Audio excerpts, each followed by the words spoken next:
வணக்கம் வணக்கம் வணக்கம். அன்பும் பண்பும் அறிவும் நிறைந்த உயிருக்குயிரான ரசிகர்களே, நேர்களே, நான் தான் உங்கள் அட்லாண்ட கணேஷ் வந்துவிட்டேன் ஒரு புது கதையை சொல்வதற்காக. என்ன டைட்டில் கேட்குறீங்களா? கொஞ்சம் வித்தியாசமான டைட்டில் தான். தாத்தாக்கள் ஜாக்கிரதை. அதாவது ஒரு தாத்தாவின் கதை இது வழக்கம் போல். ஓகேயா? நம்ம தாத்தா இருக்காரே, தாத்தா ராமமூர்த்தி தாத்தா ரொம்ப தகவான மனுஷன். ஒரு நல்ல வீடு வச்சுருக்காரு. ரயில்வேஸ்லேருந்து ரிட்டையர் ஆகி மாதத்துக்கு ஒரு 60-65 ரூபா பென்ஷன் வருது அவருக்கு. சம்பாதிக்கிற போது கூட அந்த அளவுக்கு பணம் வரல, ரொம்ப கம்மியாக தான் வந்தது. இப்போ 10 வருஷமாக ரிட்டையர் ஆனதுக்கப்புறம் நிறையா இன்க்ரிமெண்ட்டு அது இதெல்லாம் வந்து காஸ்ட் ஆஃப் லிவிங்கெல்லாம் ஏறி போனதுனால கிட்டத்தட்ட 60,000 ருபீஸ் மாதம் டான்னு பென்ஷன் வருது. அண்டு ஒரு வீடு, சொந்த வீடு. அந்த சொந்த வீடோட வேல்யூ ஒரு 1.5 கோடி இருக்கும். அண்ட் அப்படியாக வாழ்க்கை நல்லபடியாக போயிட்டுருக்கு. ஒரே ஒரு பிரச்சனை, அவருடைய பையன், மருமக, பேரப்பசங்க எல்லாரும் கூடவே இருக்காங்க. பிரச்சனைன்னு சொல்ல முடியாது அது. ஏன்னா பையனுக்கு அவ்வளோ சரியான வேலை இல்லை. ஏன் சரியான வேலை இல்லை? சரியான படிப்பு இல்லை. சேல்ஸ்மேனாக அங்கேயும் இங்கேயும் அலைஞ்சு பார்த்தான், அதுலேயும் அவன் சரிப்படலை. எந்த ஐட்டம் விற்குமோ அதை மட்டும் விற்றுட்டு விற்காத ஐட்டத்தை விற்க தெரியல. ஸோ அதனால் கம்பெனியில் 2 மாதம் பார்ப்பாங்க, 3ஆவது மாதம் ஃபயர் பண்ணுவாங்க. விற்கிற ஐட்டத்துக்கு நீ எதுக்கியா, அதுவே விற்கையா? விற்காத ஐட்டத்தை விற்கணையா? அதான் என் திறமை. 2 விற்கிற ஐட்டம் இருந்தாக்க 4 விற்காத ஐட்டத்தை அது கூட சேர்த்து தள்ளணும்லாம் சொல்லுவாங்க. அந்த சூட்சமம் அந்த பையனுக்கு புரியலை. எனவே பாவம் ராமமூர்த்தியோட பிள்ளை வெங்கட்ராமன் ரொம்ப கஷ்டப்பட்டான் அதை பண்ணுறதுக்கு. ராமமூர்த்தி என்னடா இது அடிக்கடி வேலை போய் இந்த மாதிரிலாம் இருக்கானேன்னு சொல்லிட்டு கவலைப்படுற போது அவருக்கு லேசாக அந்த கேன்சர் சிம்டம்ஸ்லாம் வர ராமமூர்த்தியோட பையனும் வெங்கட்ராமனும் அவன் பொண்டாட்டி வனஜாவும் சந்தோஷமாக பாபரா இருக்கிற நிறைய ஹெல்ப் எல்லாம் எல்லாம் பண்ணாங்க. ஏன்னா பிகாஸ் அவனுக்கு போக்கடம் கிடையாது, அப்பாவோட வீட்டில் தான் இருக்கணும். இருக்கான். 2 குழந்தைகள் வர பெற்றாச்சு. குழந்தைகளுங்கிற நேரம் வளர்ந்துருச்சு. ஒன்று 18, ஒன்று 17 அப்படின்னு ஒரு பையனும் பொண்ணும் இருக்காங்க. அப்படிலாம் இருக்கிற போது ஒரு நாளைக்கு திடீர்னு ஒரு 35-38 வயசு பொம்பளை ஊற்றி வந்த உடனே ரொம்ப நாள் ஆச்சு இங்கே பார்த்து, எப்படி இருக்கீங்க நீங்கள்லாம் அப்படின்னு பார்த்துட்டு போகலான்னு வந்தேன். உடனே நம்ம வெங்கட்ராமனுக்கு பையனுக்கு ஒரே குஷியாகி, அடே என்னம்மா திடீர்னு இந்த பக்கம் வந்திருக்க, அம்மா எப்படி இருக்காங்கண்ணா? ஐயோ அம்மா போய் 2 வருஷம் ஆச்சுங்க. ஐயோ சொல்லவே இல்லையம்மா, அம்மா போயிட்டாங்களா அதுக்குள்ளே அப்படின்னு கேட்க, ஆமாங்க, ஆமாம் அம்மா போயிட்டாங்க, உங்களுக்கு சொல்ல முடியல, சாரி மன்னிச்சுங்கன்னு சொல்ல, அப்பாக்காரர் அந்த பரிகாரம் பார்த்து ராமமூர்த்தி வெளியே வர, அப்பா யார் வந்திருக்காங்க பாருங்க, நம்ம கண்ணம்மாவோட பொண்ணு வந்திருக்கா, அஞ்சலை அப்படின்னு சொல்ல, அடடே சின்ன பொண்ணாக இருந்து நல்லா வளர்ந்துருச்சே, என்னம்மா அஞ்சலை எப்படி இருக்கனே அப்படின்ன ஒன்று, ஐயா அப்படின்னு ஓடி வந்து அவர் கட்டிக்கிச்சு. எவ்வளோ நல்லவருங்க நீங்கள், அந்த காலத்தில் எங்கள் குடும்பத்துக்கு எவ்வளோ உதவி பண்ணியிருக்கீங்க, எங்கள் அம்மா அவங்கள தெய்வமாக சொல்லுங்க, அதுங்க இதுங்கன்னு சொல்லிட்டு கட்டி பிடிச்சிக்கிட்டு விட மாட்டேங்குது. அவருக்கும் சுகமாக தான் இருந்தது பாவம். சரின்னு அஞ்சலியோட கொஞ்சம் கொள்ளாக ஆரம்பிச்சிட்டார் அவர். நல்லா இருக்கீங்களா ஐயா, நல்லா இருக்கீங்களா ஐயான்லாம் சொல்லி நான் கூட உங்களுக்கு டெய்லி வந்து ஹெல்ப் பண்ணுறேங்க அப்படின்லாம் சொல்லி பழக ஆரம்பிக்குது. அப்படியாக அடிக்கடி இந்த வீட்டுக்கு வந்து, காசு பணம் முக்கியம் இல்லைங்க, ஒரு காலத்தில் நாங்கள்லாம் கஷ்டப்படுறது ஹெல்ப் பண்ணார் அவர் அப்படின்னு சொல்லி அது வீட்டில் நல்லா பழக ஆரம்பிக்குது, வைக்குது, எல்லாம் பண்ணுது. எல்லாம் ஹாப்பியாக இருக்காங்க. காசு வாங்காமலே ஒரு பொம்பளை வந்து வேலை செஞ்சால் எவ்வளோ சந்தோஷமாக இருக்கும். அப்படியாக வாழ்க்கை போகிற போது ஒரு மாதம் 2 மாதத்தில் அஞ்சலியும் ராமமூர்த்தியும் ரொம்ப க்ளோஸ் ஆகிடுறாங்க. அதாவது ஒரு 40-44 வயசு பையன், அவனுடைய ஒய்ஃபு, 2 குழந்தைங்க, அது தவிர இவர் ஒய்ஃப் இல்லாமல் ராமமூர்த்தி தனி. அப்படியாக இருக்கிற இடத்துல அஞ்சலிங்கிற கேரக்டர் அந்த காலத்தில் வேலை செஞ்சவங்களோட பொண்ணுன்னு உரிமையாக அந்த காலத்தில் சின்ன வயசில் வந்திருக்க போயிருக்க எல்லாம் பண்ணுங்க, நல்ல பழக்கம்தான். இவர் கூட நல்லா பழகி எல்லாம் பண்ணி நம்ம ராமூர்த்தி சாருக்கு உடம்பு மசாஜ் பண்ணுறதுலேருந்து எல்லாம் பண்ண ஆரம்பிச்சது. அப்படியாக ரொம்ப க்ளோஸ் ஆகிட்டாங்க. ஒரு பீரியடில் வெங்கட்ராமனுக்கும் ஒய்ஃபுக்கெல்லாம் கவலையாகி போச்சு. என்னடா அது, மாமனார் கூட இவ்வளோ க்ளோஸாக பழகுது இந்த அஞ்சலைங்கிற பொண்ணு, அவரு சந்தோஷமாக என்கரேஜ் பண்ணுறாரு, சுடுதண்ணி வச்சு ஐயா நான் தலைக்கு தண்ணி ஊற்றுறேன் வாங்கங்கிற அளவுக்கு போயிடுச்சுன்னா பார்த்துங்க. அப்படியாக ஒரு பீரியடில் இவர் சொல்கிறதுக்கெல்லாம் மண்டே ஆட்ட ஆரம்பிச்சிட்டாரு. சும்மா ராமூர்த்தி தாத்தா ரயில்வேஸ்லேருந்து வர பணம் ப்ளஸ் இந்த வீடுடைய சொத்துக்கிட்டு இந்த பொண்ணு என்னதான் மயக்க மருந்து போட்டுதோ சொக்குப்பொடி போட்டுதோ என்னன்னு தெரியல. இப்போ பாருங்க, நான் உங்களுக்காகவே உயிரை விட தயாராக இருக்கேன், நீங்கள் போகிற வரைக்கும் உங்களை உயிராக பார்த்துக்கிறேன், ஆனால் எனக்கு வீடை மட்டும் என் பேரில் எழுதி வச்சிருக்கேன்னு சொல்ல இந்த வீடு உனக்குத்தான்ட்டாரு. அரசல் பரசல் அது காதில் விழ வெங்கட்ராமன் கொண்டாட்டி கொதிச்சு போயிட்டா. வெங்கட்ராமனும் ஷாக் ஆகி, அப்பா என்ன வயசான காலத்தில் இந்த மாதிரி பைத்தியக்காரதமான முடிவெல்லாம் எடுக்கிறாரு அப்படி இப்படின்னு கேட்கவும் முடியல. ஏன்னா ப்ராப்பர்ட்டி அவர் சம்பாதிச்சு கட்டினது, கேட்க முடியாது, சண்டை கண்டை போட்டால் போனாங்க அப்படின்னு சொல்லிடுவார். ஆனால் அந்த பொண்ணு எல்லாத்தையும் உழைச்சி போடுது. இப்போ மாதம் 60,000 ரூபா வந்துட்டு இருந்தது. அவர் ஒரு 10,000 எடுத்துகிட்டு பாக்கியெல்லாம் வீட்டுக்கு கொடுத்துட்டு இருந்தார். இப்போ 20,000 தான் தராரு. ஏன்னா அந்த பொண்ணு 30,000 வாங்கிட்டு போயிடுது. யார், நம்ம அஞ்சலை. அப்படியாக இவங்களுக்கு என்ன பண்ணுறதுன்னு தெரியல. குழந்தைங்களுக்கெல்லாம் பயங்கர கோபம். இந்த மாதிரி குறுக்க ஒருத்தி வந்து ஒரு கூனி மாதிரி ஒருத்தி வந்துட்டாலே, தாத்தா உழைச்சி போட்டு இந்த மாதிரி பணத்தெல்லாம் அடிச்சுட்டு போகிறா. அவரும் பொக்கவாயை காமிச்சு சிரிச்சுக்கிட்டு சந்தோஷமாக எல்லாத்தையும் அள்ளி அள்ளி அந்த பொம்பளை கொடுக்குறாருன்ட்டு எல்லாருக்கும் ஒரு கோபம். என்ன பண்ண முடியும்? வீட்டில் வெங்கட்ராம ஒய்ஃபு 2 குழந்தைகளுக்கு வயிறு பத்தி எரியுது.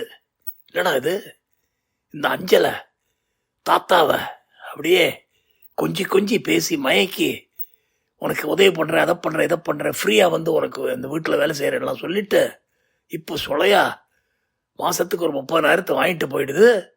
அது தவிர வீடை வேறு அவ பேரில் எழுதி வைக்க சொல்லி கேட்டு அவரும் ஓகே சொல்லிட்டாருங்கிற மாதிரி காதில் விழுது. இதெல்லாம் என்ன அநியாயம்? நம்ம அம்மா இருந்தால் அதெல்லாம் நடக்குமா?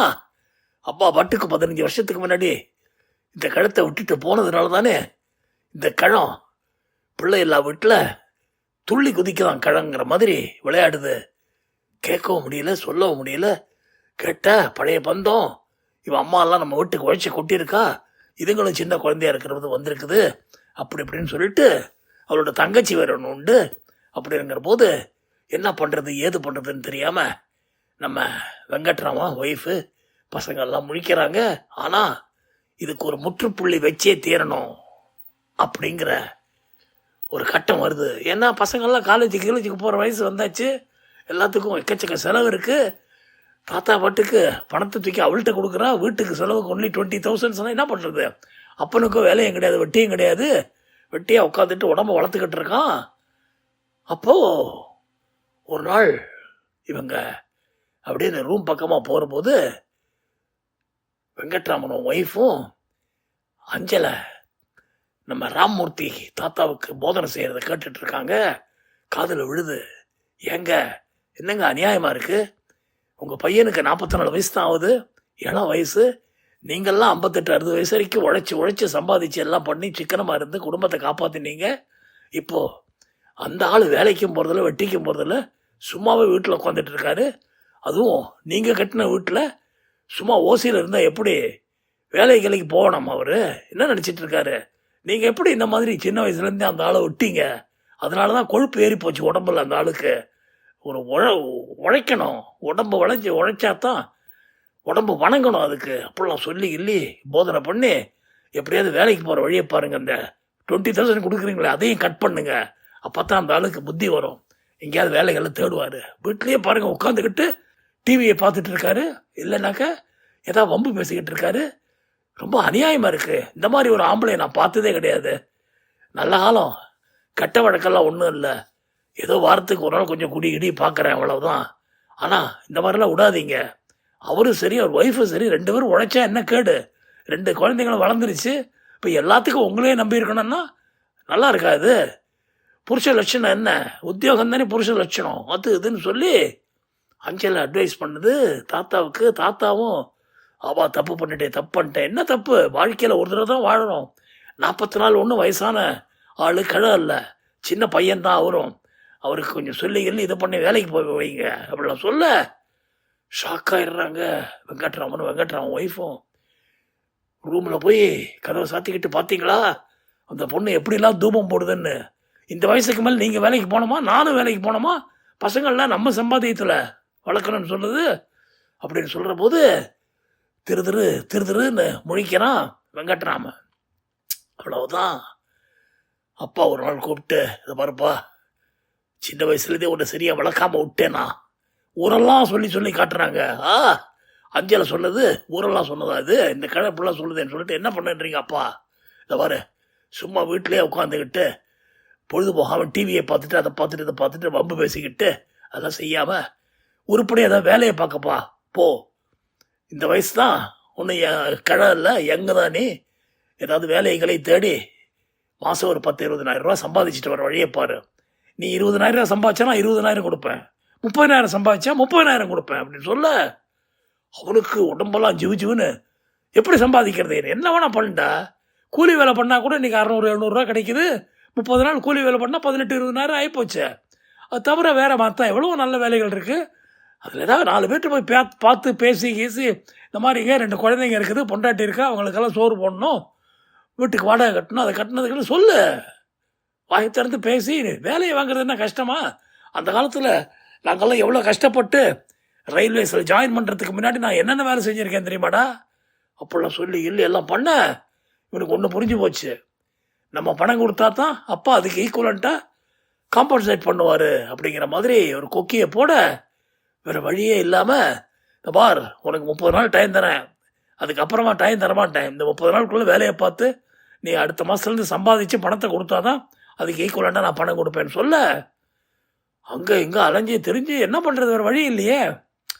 அதாவது தண்ணிக்குள்ளே நீச்சல் தெரியாதவனை பிடிச்சி தள்ளி விட்டா கூட அடித்து பிடிச்சி உயிர் காப்பதுக்காக எப்படியாவது நீஞ்சி வரணும்னு தான் ஆசைப்படுவானே தவிர சாகரத்துக்கு அவனும் துணிய மாட்டான். அந்த நிலைமைக்கு போயிட்டான் நம்ம பையன் வெங்கட்ராமன். ஸோ வேறு வழி இல்லாமல் அங்கேயும் இங்கேயும் அலைஞ்சி தெரிஞ்சு இந்த மாதிரி வேலைக்கு போனேன். என்ன 44 வயசு வரைக்கும் சும்மா இருந்துட்டு திடீர்னு வேலைக்கு போனேங்கிறேன் சார். 44 என்ன வயசா சார், யங் மேன் சார் நான் ஆகுன்னு சொல்லி இல்லை. அப்படி எப்படி ஒரு 20-22,000 ரூபாய்க்கு ஒரு வேலையை பிடிச்சிட்டான் ஒரு ரீசனபிளி குட் கம்பெனியில். அண்ட் அதிர்ஷ்டம் அவன் பக்கம் அடிக்க மாதம் ஒரு 22,000-25,000 சம்பளம்.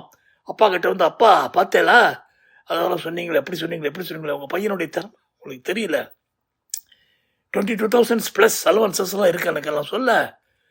அப்படி பார்த்துட்டு ஒழுங்காக அந்த வேலையை பார்த்து அந்த சம்பளத்தை வாங்கிட்டு வந்து கொடுத்தேன்னா நீ என்ன கொண்டு வந்து கொடுக்குறியோ அதுக்கு ஈக்குவலண்ட்டாக நானும் கொடுப்பேன் அப்படின்னு சொல்ல, அப்பா அடி 60,000க்கு அட்லீஸ்ட் 50,000 வரும்னு சொல்லிட்டு அந்த வேலையை சின்சியராக பார்க்க ஆரம்பித்து உழைக்க ஆரம்பிச்சிடுறான். அண்டு மாதம் டான்னு 25,000 வருது. அதை கொண்டு வீட்டில் கொடுத்து அப்பாட்ட இந்தாங்கப்பா அப்படிங்க பணத்தைன்னு சொல்ல அவருடனே அவர் ஷேர் 25 தூக்கி போட 50,000 ரூபா கிடைக்க ஓரளவுக்கு வீட்டில். பட் இருந்தாலும் ஒரு வேலைக்காரி வந்து இந்த மாதிரி பண்ணி நம்ம வாழ்க்கையில் இருந்த ஹாப்பினஸ்ஸே கருத்து குட்டிச்சாலாகிட்டான்ட்டு அந்த அஞ்சலை மேலே பயங்கர கோபம். அப்படியே ஒரு 6 மாதம் 1 வருஷம் ஓடுது. ஆனால் அந்த அஞ்சலை அப்பாவுக்கு செய்கிற சிசுஸ் அது இது எதையுமே நிறுத்தலை. ஒரு தடவை ஓப்பனாக எல்லாரும் இருக்கிற போதே எங்க வீடை என் மேலே எழுதி வைக்கிறேன்னு சொன்னீங்களே, அது எப்போ எழுத போகிறீங்கன்னு சொல்ல அவ்வளவுதான் பொங்கிட்டு வந்துருச்சு நம்ம வெங்கட்ராமனுக்கு. ஏய் அஞ்சலை, என்ன நினச்சிட்டு இருக்க மனசில்? பெத்த பையன் நான் இருக்கிற போது ஏன் எதிரியே கேட்குறியா? எங்கள் அப்பாடி அவர் இன்னும் புருஷன் மாதிரி பேசுறியே. ஆமாம், எனக்கு அவர் அப்பா மாதிரி இல்லை மாமா மாதிரி அப்படின்னு இந்த பொண்ணு சொல்ல, அடி பாவி பச்சை, என்னது பச்சை துரோகி அறிக்கைன்னு சொல்ல வந்தேன், அதான் பார்த்தேன். வேறு ஏதாவது வார்த்தை விட்டுருந்தேன் கன்னத்திலே விட்டுருப்பேன் உன்னை. ஏண்டா டேய் அப்படின்னு சொல்ல, என்னது வேலைக்கார நாய் என்னை பார்த்து ஏண்டா டேய்னுதா? உனக்கு என்னையா மரியாதை? என்ன மரியாதை உனக்கு? என்னுடைய தங்கச்சி 14 வயசில் இருக்கிற போது இந்த வீட்டுக்கு வேலைக்கு அம்மா அவ்வளோ வருவாங்களா? அப்போ அந்த பொண்ணை சீரழிச்சிட்டியடா பாவி. அது ஒரு ஆறாத வடுவா அவன் மனசில் இதாகி, அது தவிர அவருக்கு குழந்தைய உன்னை கொடுத்துட்டேன், அதெல்லாம் மூடி மறைச்சி இதை பண்ணி உங்கள் அப்பா அந்த காலத்திலேயே உன்னை காப்பாற்றி எல்லாம் பண்ணி எங்கள் அம்மாவுக்கு அம்மா தெரியாமல் நடந்து போச்சு, வயசு பசங்க அது இதுன்னு சொல்லி உன்னை காப்பாற்றினாரு, அதெல்லாம் மறந்து போயிட்டியா? ஞாபகம் இருக்கா உனக்கு? இந்த வீடை கேட்கறது எனக்கு இல்லைடா, அந்த பொண்ணுக்குடா பாவம். 14 வயசுலேருந்து சீரழிச்சு இந்த பொண்ணுக்கு ஒரு குழந்தையும் கொடுத்தியே, அந்த குழந்தை இன்னைக்கு ஒரு 20-21 வயசு ஆகிப்போச்சு. நல்ல காலேஜில் படிக்க வேண்டிய வயசு. அது டாக்டராக போகுது. அதுக்குள்ள செலவெல்லாம் யார் பண்ணுவாங்க? இந்த வீட்டில் இருந்து ஒரு வாடகைகள் தான்டா செய்யணும். அதை அன்னைக்கு நீ பண்ண பாவத்துக்கு பரிகாரம் இல்லையான்னு போட்டு எல்லாரும் முன்னாடி உடைக்க ஷாக்கோ ஷாக்கு. அப்போ மூடின வாய வெங்கட்ராமன் திறக்கவே இல்லை. ஏன்னா உண்மை அவனோட இதயத்தை சரக்கு சரக்கு சரக்கு சரக்குன்னு குத்த அவன் அப்பா வந்து, டேய் வெங்கட்ராமா, அவன் சொல்றது நியாயம் தானடா, வந்த ஒரு 10வது நாள் இந்த விஷயத்தை என்கிட்ட சொன்னாடா, மனசு கலங்கி போயிட்டேன். நான் செஞ்ச தப்பு உன்னை அப்போ காப்பாற்றினது எவ்வளோ பெரிய தப்புன்னு புரிஞ்சுதுடா. அந்த வயசுலயே நீ பொறுக்கித்தனமா அலைஞ்சிருக்கேடா நாயே. இந்த வீடு அவங்களுக்கு கொடுக்கறதுனால நியாயம்னு சொல்ல சாஷ்டாங்கமாக காலில் விழுந்து, அப்பா காலில், அப்பா கரெக்டுப்பா, என் தப்பை ரியலைஸ் பண்ணுறேன்ப்பா. 2 குழந்தைகளை வச்சுட்டு நான் படுற கஷ்டம் எனக்கு தெரியும். பாவம் அந்த பொண்ணை நான் சீரழிச்சது ரொம்ப தப்பு. வீட்டை அவளுக்கே கொடுத்துருங்க அப்படின்னு சொல்ல, அவன் ஒய்ஃப் அப்படியே புருஷனை பார்க்குறா, திரும்பி திரும்பி பார்க்குறா. அவர் சொல்கிறது தாங்க சரி அப்படின்னு சொல்ல, கதை மற்றும் அடுத்த கதையில் சந்திப்போம். உங்கள் அட்லாண்டா கணேஷ்.